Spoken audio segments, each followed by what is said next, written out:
Assalamualaikum warahmatullahi wabarakatuh.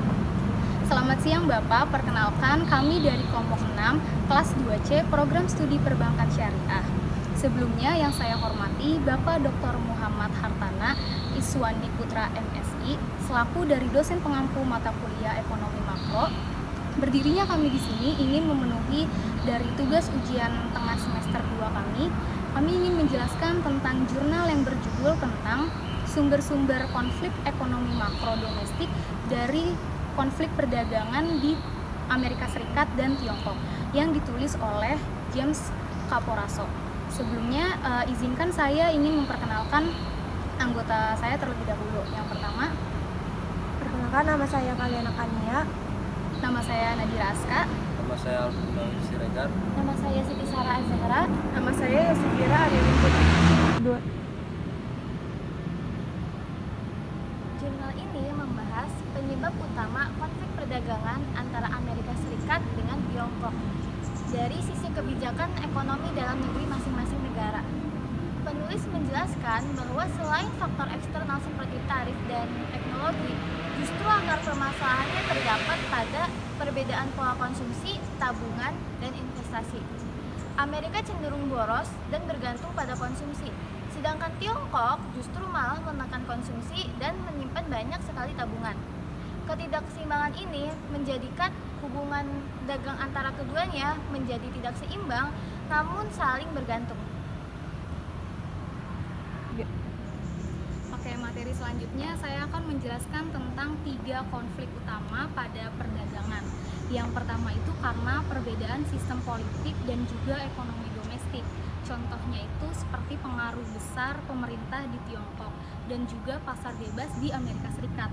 Lalu konflik yang kedua itu karena perubahan kekuasaan pada globalisasi yang semulanya itu di 2 kutub menjadi banyak kutub, yang secara nggak langsung hal tersebut membuat aliansi perdagangan itu menjadi tidak stabil. Lalu yang terakhir, yang ketiga, yaitu perbedaan strategi ekonomi makro. Contohnya itu seperti cara mengelola tabungan dan juga konsumsi. Nah, itu juga berdampak langsung pada neraca perdagangan.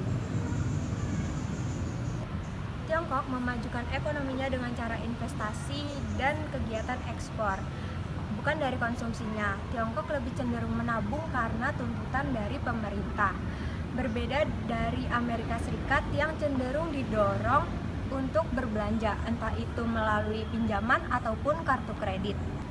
Akibatnya orang Amerika banyak membeli barang dari Tiongkok, tetapi barang Amerika lebih sedikit di Tiongkok.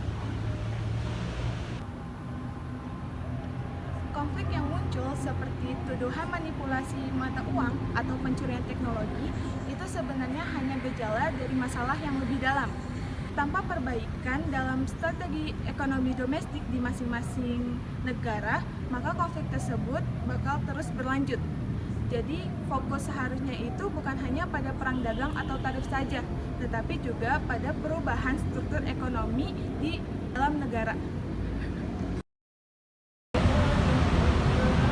Sebagai kesimpulan, jurnal ini menekankan pentingnya perubahan makroekonomi di kedua negara. Amerika Serikat perlu mendorong lebih banyak tabungan dan mengurangi konsumsi secara berlebihan. Sementara Tiongkok perlu meningkatkan konsumsi keluarga dengan menaikkan upah dan menyediakan jaminan sosial. Jika kedua negara tersebut bisa mengatur ulang kebijakan di dalam negerinya, maka ketegangan dagang di antara mereka dapat dikurangi secara bertahap. Sekian video dari kami, kurang lebihnya mohon maaf. Wassalamualaikum warahmatullahi wabarakatuh.